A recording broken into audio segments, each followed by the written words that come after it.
Up, we'll be taking questions here in the room, on social media using hashtag AskNASA.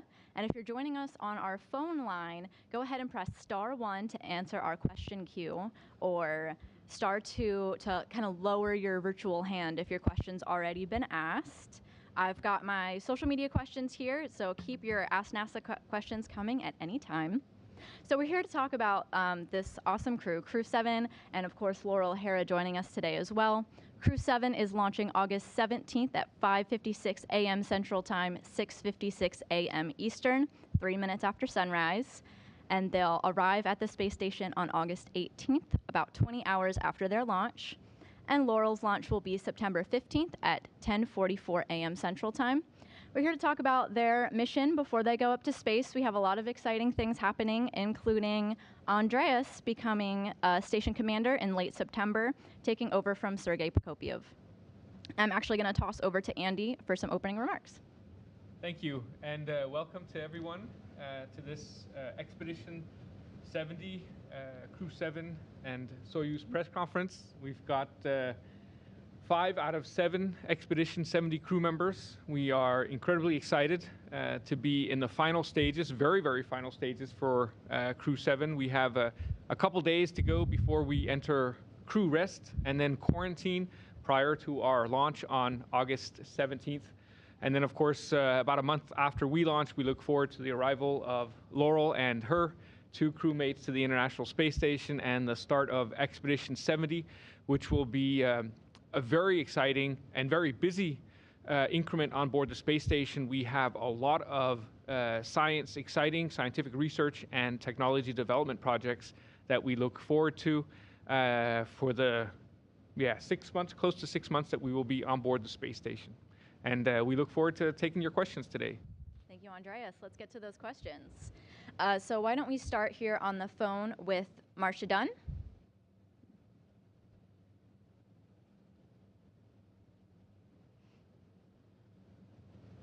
Marcia, if you're speaking, you might be on mute. Hello? We hear you.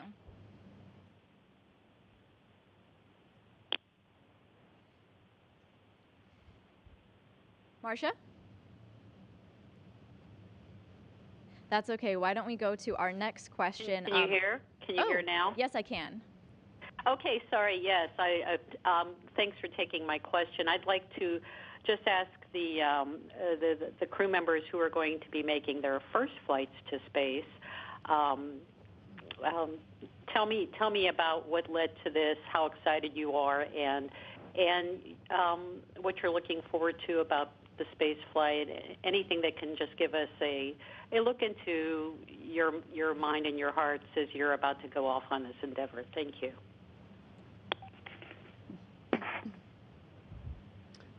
You want to go? Yeah, sure. I'll start off with that and just share that probably the thing that I'm definitely most excited about actually launching and getting to space flight is first just looking back and seeing the Earth from orbit. You see it in all these pictures, but actually seeing it in real person, I think, will just be a pretty incredible experience. And then I'm also looking forward to learning how to fly. So learning how to live and work in microgravity, just how to do all the daily tasks, sleeping and eating and showering, and then using tools and equipment to do all of the research that we're going to be doing. And then lastly, I'm looking forward to spending time with these guys on orbit and having dinners together and working together and just sharing that adventure. I think for me, this is something I've wanted to do for as long as I can remember. And so I know recently we've been so busy, sometimes I forget we're actually about to launch to space, and just the last couple of days it's really hit me. Similar to Laurel, one of the things I'm most excited about is looking back at our beautiful planet. Everyone I've talked to who has flown already has said that was kind of a life-changing perspective to see our Earth in that way. And also to floating around in space, it seems really fun. We've done flights where we get to do that for half a minute or so, but to live like that for about half a year, I think will be incredible. Yeah, likewise to that, I can join the same feelings. Like, I want to experience weightlessness, look at the planet Earth from above, It hasn't hit me yet, which I'm a bit surprised. I know with my brain that we are going to space, but the thing is that like the training has been so intense and so hard that like it is not psychologically hitting me yet. I'm waiting for that moment. Maybe it happens when we see the rocket or we walk towards the rocket.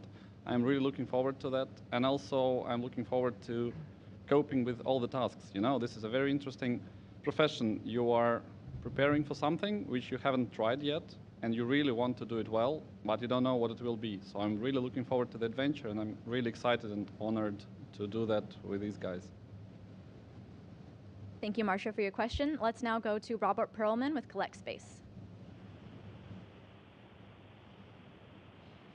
Thank you. For the members of Crew, excuse me, for the members of Crew-7, though this is not the first time, it's still pretty much a rarity to have 4 countries represented on one crew launching together. How has been your experience coming together as a crew and working as one unit?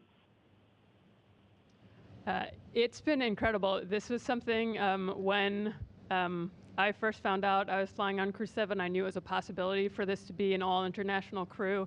It was something I was really excited about, and each one of us have talked. It's something that is very special and important to each of us to just represent what we can do when we work together in harmony.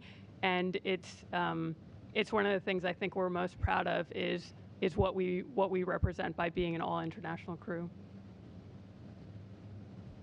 That's a great answer. Now we'll go to Clis Lazarino with the Kansas Alumni Magazine. Hi, thanks for taking my call. Hi, Laurel calling from Lawrence. Everyone here is very excited about your upcoming flight. I saw on one of your few social media posts a comment from last February. You were back in Star City, and you commented that you were so excited to be back there. Can you talk about that training that you've undergone in Star City that made it so enjoyable for you, and just comment on the training that you've undergone so far that leads to this point. Thank you very much. Thank you, and that's exciting to hear from you all the way in Lawrence. Yeah, so I started my training in Star City in summer of 2021, and there we start with Soyuz systems. So we study all the different systems of the vehicle, and that moves progressively into more and more complex sims with the crew, where we are in the simulator working through all of the procedures that we will do during launch and docking, and then eventually descent and landing. And so those are very fun simulations because they're challenging. They throw a lot of different failures at us, and we get to learn how to work through the procedures and work together as a crew. So that's been particularly enjoyable. And then, of course, we also learn all of the space station systems. And we do training that's kind of similar to the training that we do here in the U.S. And also in Germany with ESA and in Japan. So speaking of hometowns, I have a question on Twitter for Jasmin. Matt wants to know, as a native Long Islander, what ways are you planning on engaging with those here while you're in orbit? Yes, so a couple months ago, I actually went back home to Long Island and spoke to several of the students there from my hometown, from the elementary school all the way to the high school. And we actually have an aviation museum there, the Cradle of Aviation Museum. I went there and spoke to a lot of students there as well. And I'm hoping to continue that while I'm on orbit, meeting with those same students and talking to them from space this time. We'll go back to questions on the phone with Lenka White with Sputnik News. Thank you very much to all of you, and I wish you good luck. Please, I would like to ask you if each of you could name your favorite experiment you are looking forward to the most. Thank you. Favorite experiment? So I have a couple experiments. I don't know if they're my favorites, but it's certainly 2 experiments that I'm very much looking forward to because they both involve sitting in Cupola, our window module, and taking photos out of Cupola. And anytime you get to spend time, even working in Cupola is a great time because it really is an incredible place to look down at our beautiful planet, but also out into space. And so one of the experiments involves taking photos of giant lightning strikes, what we call blue jets and red sprites. These are a special type of lightning that shoot upwards from the top of thunderclouds up towards space. It's a continuation of an experiment I did on my first mission in 2015, where I filmed a blue jet pulsating in the upper atmosphere. And so there's a continuation of that. And then there's a second experiment to take pictures of the moon in order to measure Earth's albedo, so the amount of sunlight that the Earth reflects into space, which is an important parameter when we talk about modeling Earth's climate. So it's certainly two experiments that I look forward to, especially because they take place in cupola.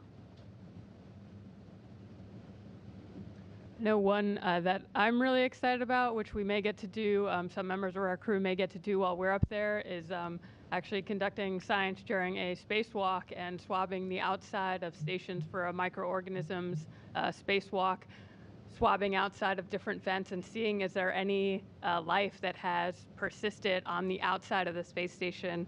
So I think that will be really cool. Speaking about those one or two experiments, one of the most exciting to me is the quail egg experiment. That's an experiment in which we are carrying a lot of quail eggs, around 30 of them, and we have a special incubator which has two chambers. In one, you have artificial G-force, another one is just a shelf, and every day you have to take care of those eggs, seeing that the conditions are fine, and each day you take one from each and send them to Earth. You fix them first, and then you send them to Earth, and that will tell us how it develops in space, and we'll be able to distinguish what are the effects of zero-G and radiation versus different conditions for quail eggs development. And that's interesting because in the next generations of human space flights, we need protein, and quails are a good source of protein, so we might know how they develop in space and whether we can do that or not. That's an exciting thing in terms of science, and exciting experiment in terms of the way to conduct it. I think it's the hardest for me is ultrasound examination of internal organs. That's the one which took so much time training. Like me and Nikolai were trained, and Oleg as well, to do ultrasound to each other, and we'll do it on the first week, then after 2 months, and then we'll do it after we return home, and we'll see how our internal organs are changing throughout the long duration space flight. Go ahead. Okay, let me introduce a protein crystallization experiment under zero gravity. Under zero gravity, we can get better quality protein crystals. After bringing it back to Earth and analyzing it, we can know the 3D detailed structure of the protein crystals. And the reaction site of a protein is just like a keyhole. And using a computer, you can find a key that best fits the keyhole, which is a candidate for new drug. So by doing this experiment, we can enhance the development of new drugs. I'm very excited. And one experiment that I'm really excited about, because I'll be very involved in it, because I actually am the experiment, is called CIPHER.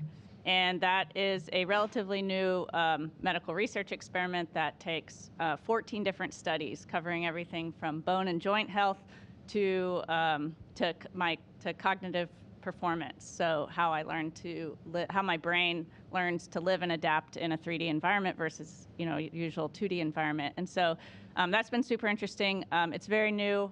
All of the different experiments will share the data, and so hopefully from that kind of experiment, because they're also looking at astronauts throughout different mission durations from 3 or 6 month durations all the way up to 1-year missions, we'll be learning how the human body adapts to the microgravity environment, and that will help inform our future missions to the moon and beyond. We'll take a question on the phone line now from Will Robinson-Smith of Spaceflight Now. Yes, hi. Thank you for taking the time to take our questions today.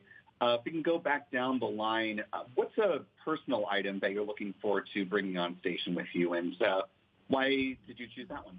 Thanks.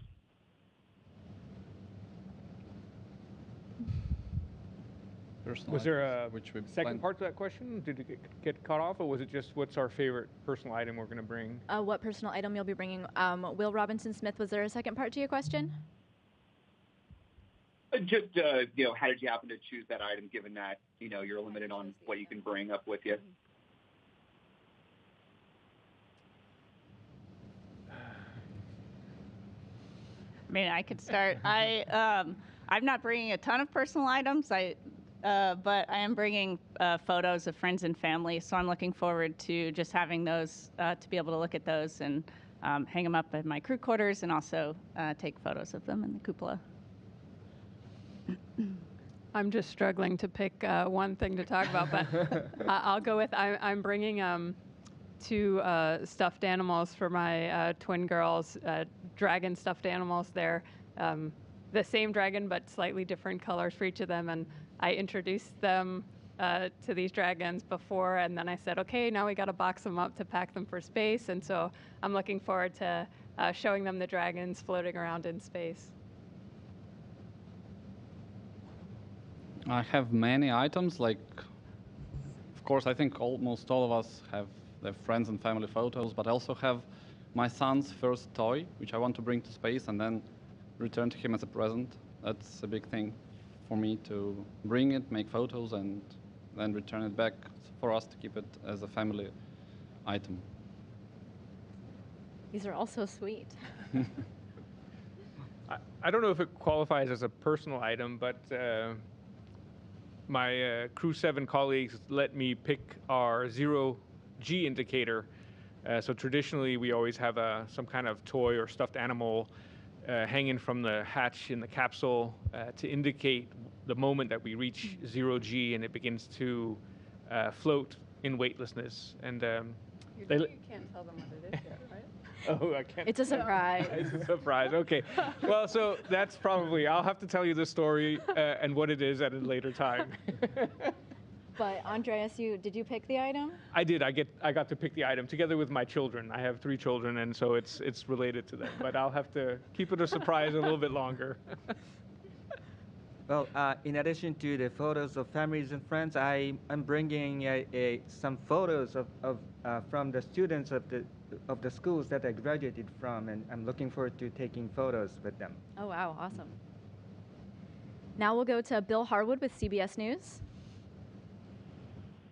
Hey, thanks very much. This is a question for Laurel, if I can. Can you talk a little bit about, I guess you're launching with one crew and coming down with another. So Oleg and Nikolai are going to stay up for a full year, I guess. And can you talk about how that might have affected training in any way with you, if it has at all, and just what their attitude is going into a flight like that? Thanks. Yeah, that hasn't impacted our training, and that's still going through the process, the approval process. So that hasn't impacted us at all. Right, not completely confirmed. Mm-hmm. Okay, thanks. I'm going to try on this name. Please excuse me.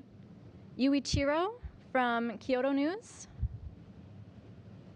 Hi, thank you for taking my question. My question is to Furukawa-san.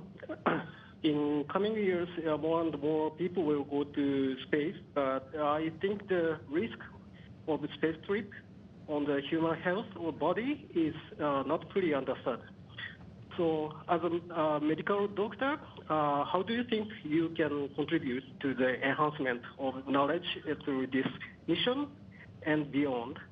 Would you please specify 1 or 2 topics you are focusing on? Thank you. Okay, thank you for the question.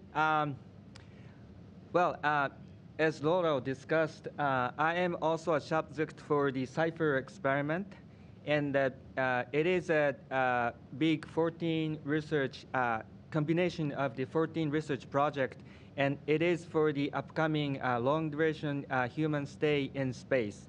And I will be giving kind of data before, during, and post-flight for blood, urine, PC-based test results, something like that, to better know how the space environment affects human body in prep for the upcoming human excursion to the Mars, to the Moon, Mars, and beyond.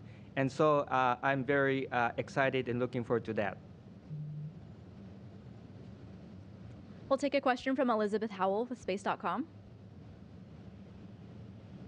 This question is for Andreas. Do you have any tips for other astronauts for taking pictures of the auroras from the space station? And also, what are you most looking forward to in terms of imagery? In terms of advice, practice, practice, practice, because it is tricky to get good photos. But luckily, we have half a year to get good at it. On my first mission, I had 10 days, so it was a little bit tricky to take a lot of good photos. But I'm hoping this time, with 6 months, I'll have more time to spend out in the cupola and to get much better.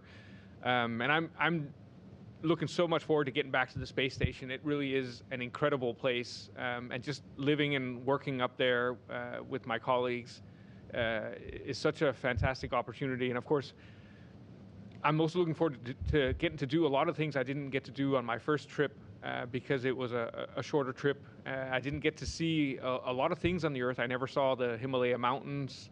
I never saw what's called the Richat structure in the Saharan desert. I never saw a lot of the other craters that you can see on Earth from space. And so I'm looking forward to seeing that and hopefully taking some good pictures. And then I have a personal project where I'd like to try to recapture some of these blue jets again, and also photograph a few other places, some wild nature areas that are left on Earth. Our next question is from Mikio with NHK. Hi, hello everyone. Thank you for taking my question. So my question is for Furukawa-san.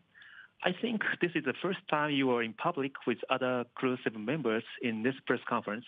So can you please talk about what you are feeling now with these members and what kind of role you'd like to play among these members? Thank you.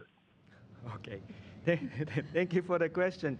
I'm very happy and proud of being this incredible team. And in a Dragon spacecraft, I'm serving as mission specialist, working with commander and pilot and the other mission specialists to keep the Dragon spacecraft intact. And when it comes to onboard the space station, I'm working as a flight engineer and conducting many scientific experiments and while keeping the space station in good status. We have a question from social media now from Andrew, who this might be for Crew-7, who wants to know, how do you deal with the long travel to the space station? Long travel to space station. My first flight to the space station in 2015 took 53 hours, so I think it's going to be hard to beat that. Anything below that, and I'm going to be happy. We'll switch back to the phone line with Manuel with Exploración Espacial. Thank you. How are you? You just answered my question a few minutes ago regarding the personal items that you're carrying with you.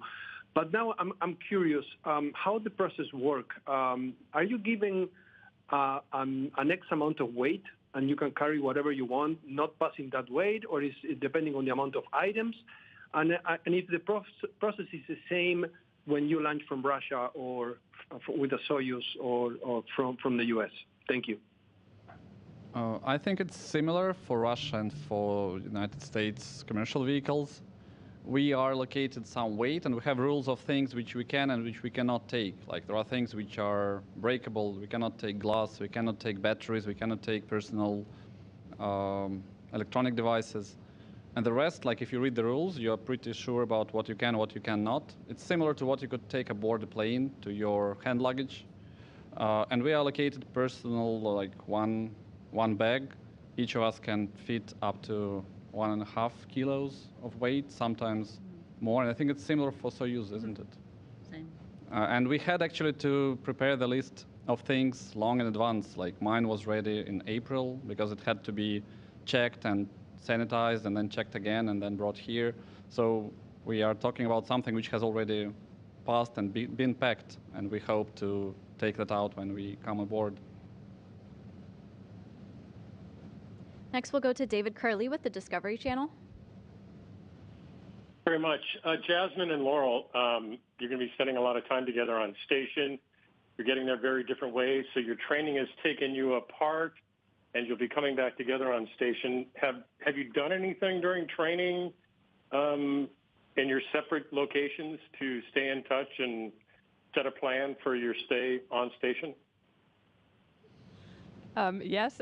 So as you probably know, Laurel and I were classmates together. We were selected at the same time, so we're very good friends. And it's been interesting because a lot of times we've been on opposite sides of the world, so it's been difficult to meet up. But more recently, we've spent more time in the same country, and we spent some time in different countries other than the States together during our training. And so we both keep in touch, via text and call, just like everyone else, and also when we are in the same country, trying to spend time together.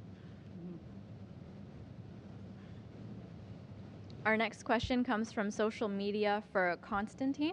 It's a bit of a two-part question from Radio Negative Particles. Do you plan on going on Russian spacewalks? And do you know if there will be any joint ESA Roscosmos spacewalks like the Cristoforetti Artemiev spacewalk? Yeah, I know. Thanks for the question. It's a pity that if you are flying this incredible opportunity to fly in an American USCV, you are not able to do a Russian spacewalk because you have to be paired with someone to do that. And since our crews have been changed so many times, unfortunately, I don't have any spacewalks planned. But although I'm completely prepared and I'm ready to be a backup, and if something goes bad, I can rejoin the crew and do a spacewalk. But coming to the second part of the question, no, I don't know if there are. I know that there are no joint spacewalks planned for increment 70. You could always invite me. Yeah, we can do that because you are trained, aren't you? Yeah. We could do We'll that. switch back over to the phone bridge with Marcy with the International Women's Air and Space Museum. Thank you. Yes, my name is Marcy Frumker from the International Women's Air and Space Museum, and my question is for both Jasmin and Laurel. And I want to know, did you receive any tips or advice from any other women space station astronauts to prepare for living aboard the space station for 6 months? Thank you. We've obviously had a bunch of our friends fly before us, and so along with the other women and also the men, we've gotten a lot of advice on everything from, how to take showers in space to also just, how to take photos in space. Yeah, I think to second that, I think often the advice, we learn a lot in our classroom environment, but a lot of advice that we're getting from our friends who have flown before us is often around the day-to-day living stuff and things you just don't think about when you're used to working in a 1G environment here on Earth. You don't think about how hard it will be to just do simple things like fold a cloth or wash your hair or go to the bathroom, or the basic just daily things is probably what I've gotten the most advice about. So getting into the second half of our press conference, I just want to remind everyone, if you have a question on the phone, to press *1 to enter our question queue. And if you've got a question on social media, be sure to use #AskNASA. And of course, here in the room, raise your hand if you've got a question. And I think we do have one. Oh, thank you. Mark Carreau with Aviation Week and Space Technology. What should the people on planet Earth see in the diversity of the crew that's launching on Crew-7, but also living and working hard on the space station, and the commitment to be there 6 months, possibly more? I just wonder what you and I don't know which person to ask, because anyone would be great. I'm just sort of wondering what you think that message is back to us. What do you think? I mean, I could, when I launched on my first mission in 2015. As we were approaching the space station and getting ready to dock, when we were 20, 30, 40 meters away, and I looked out the window, that was the first time I really understood what an incredible machine we have built in low Earth orbit, and what an incredible laboratory and workplace it is. It's really, really impressive to see the International Space Station as you're approaching it. And it just reminded me of what we have achieved together through our international cooperation. And I think if there's something, one lesson that we've learned through the international partnership is how important that cooperation has been and how much we can actually achieve together when we work together. We have another question here in the room. Go ahead. Hi, Behnud Mokri. I'm from VOA Persian. Congratulations to all of you guys. My question is for Jasmin. Jasmin, you are a role model for many Iranian women. You are a fighter, someone who follows her dreams. As you know, Iranian women are fighting for freedom, gender discrimination, and justice right now in Iran. I know you follow women life freedom movement closely. What is your message for Iranian women? I appreciate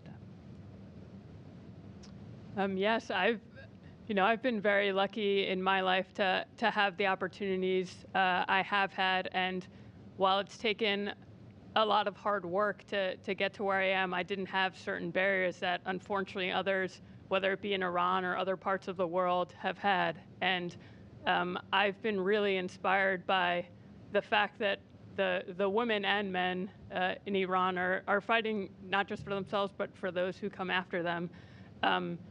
And I hope to see a day when the same opportunities I've had are open for anyone else who wants to put in the hard work and effort, and that there are no barriers in place preventing them from doing so. Our next question comes from social media for Andreas. How did the training for the Soyuz and Dragon differ?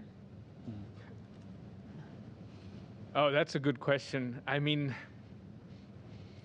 Soyuz and Dragon are two very, very different spacecraft, principally because one, Soyuz, was developed in the late 60s and early 70s, and Dragon was developed in the last 10 years. And so the concept of operations is very, very different. Soyuz has, in the past at least, relied on ground stations for radio communication, which means that for maybe half of the flight, the astronauts on board Soyuz have to be independent. They have to be able to work independent, which means that any problems that arise during flight, they have to be able to solve on their own. And so it requires an incredibly intricate knowledge of all the systems on board Soyuz.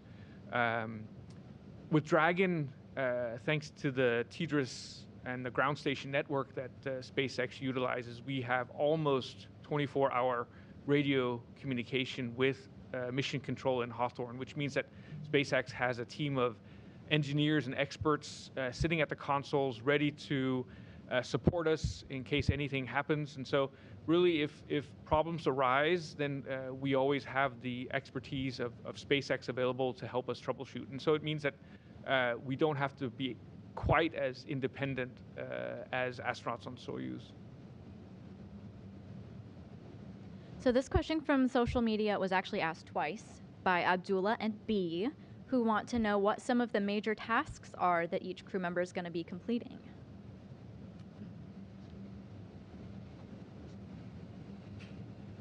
Anyone want to take it? Laurel, you want to take that one first? Sure. So we'll be doing all sorts of work on board space station. We have and on any expedition, there's over 250 science experiments going on both inside and outside space station. One of the things that I'm most excited about, because it's also a hobby of mine on the ground, is just fixing things that break. So whether it's the toilet or our galley, we're the onboard technicians that get to fix all those things, working with the engineers on the ground. And so that's one aspect of our work that I'm really excited about. Did anyone else want to chime in with any tasks, or do we want to move on? Well, I mean, I would agree with Laurel. My first mission in 2015 was a short 10-day mission, and I was able to concentrate exclusively on science and technology development. This time, because I'm going to be there for half a year, I also have to participate in all the other activities that are required to maintain the space station. So that's maintenance and repair of all the systems. It's logistic work, emptying all the cargo vehicles that arrive, packing them with trash, potentially also working with the space station robotic arm, and perhaps even a spacewalk. So there's a lot of other opportunity, or a lot of other work that I'll hopefully have an opportunity to perform this time. Thank you, Laurel and Andreas. We have a question here in the room up front. Hi, everyone. You're going to be on the space station at a really exciting time where you will get to celebrate some holidays. So I would love to hear any plans you have for celebrating or how you'll connect with family and friends back home. I can say, so in my household, we celebrate both Christmas and Hanukkah. So I've brought some items for both to celebrate with my family. I've got a Christmas ornament with a picture of the four of us together, and also my husband and little girls helped make a felt menorah with lights for each night that I can pin on to celebrate with them. So I'm excited to do that. I think the biggest celebration for us would be around New Year, like Christmas and New Year. I have a few thoughts I don't want to share with the guys because those are surprises, but I think we'll do some crazy stuff around those days, like 25th of December and 31st of December. We cannot wait to see it, especially the first sunrise of the Earth on New Year's. That's always so popular to see. Mm-hmm. Our next question on social media is, what food are you looking forward to eating in Zero-G? And I'll add my own spin for our international partners if you'll be sharing some of your special treats. I'd say one of the bonuses of having such an international crew is the fact that we have a tradition of bringing food from our home countries. Most of the food is either American or Russian, but when a Japanese, a European, or a Canadian astronaut flies, we have a tradition of bringing some food with us from our home countries. And so I think both Satoshi and I will be bringing some food from our home countries to share with the rest of the crew. And I will say, I won't say what, but I have brought some Persian food to share with you all. So excited to share that. I'm just excited that we have so much food. Like, we have over, we spent, I think, 8 days tasting food all together, both in Russia and here. Mm-hmm. It's so many dishes. I think there are more than 400 things which you could combine them in any way possible. And that's a unique situation in our crew flights to space, because it hasn't been the case like 50 years ago. And I think that when we go to the moon and beyond and to Mars, we won't have that variety of food. So we are excited that food is what will provide a lot of interesting emotions and feelings. And also, my friends tell me that tastes change in space. So whatever we think we might want now might change a lot during the flight. So it's exciting, just like as a first flyer, everything is exciting, but the food part is also, I'm very curious how it works. And also my personal thing, answering the previous question, I really think that we should share what's happening to you in the flight, and I'm trying to do that as much as possible through like social media and stuff, because like those first days and first weeks and first months of everything, like psychological things, physiological things, like human interaction, how you cannot do stuff and then 1 month later you make fun of what you couldn't do like 1 month ago. That's all very exciting. Maybe just once in a while we're lucky that there's an overlap between food and science. One of the science experiments we'll be doing is growing tomatoes in space. And if the ground teams, the flight control team, they're really nice, maybe they'll let us eat some of the tomatoes. And so I'm hoping for that at least. That would be nice to get some fresh fruits and vegetables in space. This has been my favorite question. Thank you for asking that on Twitter. We do have a question up here in the room. Hi. So, as a team and individually, how have you prepared emotionally and mentally for the challenges of spaceflight?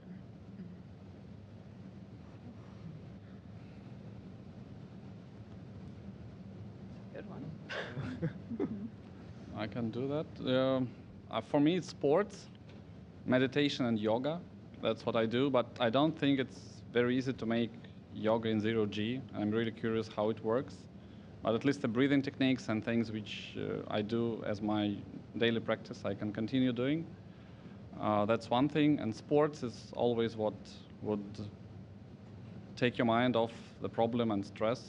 I think I will be doing running and meditation and breathing techniques. And also that's what all of my colleagues tell me, that we can take photos of the ground, of the Earth, both during the daytime and during the nighttime. And that is something which really takes you away in terms of, like, you get distracted, you get into it, you enjoy doing that, and time passes and you get like some variety in your day which can help relieve a lot of stress. And also we have friends and family which, given the current technology development, are one call away. You can always text them, you have emails, you have phone calls, and I'm planning to call my friends and family to talk to them, just to stay there, stay in touch, and share the experience which I'm enjoying. And along the line, an experiment NASA astronaut told me a tip that says, train as you fly and fly as you train. So that I think that is very true. So on the day of actual flight, you need to do what you used to do in the training sessions, not something special. So that is a very good tip to get yourself prepared for a flight. We'll go back to the phone bridge with Robert Perlman from Collect Space. Hi, thanks. For all five, you'll be on space station either a month or within a week of OSIRIS-REx coming back to Earth and delivering asteroid samples. Has there been any talk about whether you'll have a view from space station of that reentry and any particular training for capturing it on film? Mm-hmm. No specific talks of that, and I'm not sure if that's something that will need to be determined as we get closer. But hopefully, if there will be a view, I think the flight control team will certainly prepare us for that, so that we can capture views. But nothing specific yet. I'm definitely trying to catch Soyuz flight, which is happening on September 15, because when it launches, actually the ISS is very close during the launch phase. It is a short flight. It's a two orbit flights. That means that it will be so close, and I really want to try that. Awesome. Going back to questions on social media, this time from Jacqueline. Andreas, I think, already answered that question, so I think I'll toss this one to someone else. What is one place on Earth, excluding your home country, that you look forward to viewing from the cupola?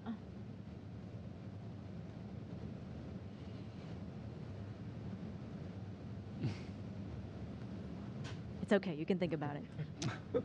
Is it to everyone? To anyone, yeah. To me, it's Egypt. I really like South Sinai. That's the place where I spent so much time doing freediving. That's where I met my wife. That's where we had so many nice time together. And it's always, like, there are 330 Sundays during the year. So it means that you can take photos almost every day. And there are nice places. I want to take pictures of the Red Sea in that area between, it's called the Aqaba Bay. And also there are interesting mountains in the center of Sinai Peninsula. I just love those places. I know them. It's like a second home to me. And I want to take photos of those places and see how they look from space. Anyone else want to chime in on that one? What are you looking forward to seeing from the cupola? Well, tropical islands like okay. Bahama or Pacific Oceans, really beautiful. We look forward to the photos. I'll do one last call for questions here in the room. All right, hearing none. Well, to conclude today's press conference, thank you to Crew-7 and Laurel O'Hare for joining us here today.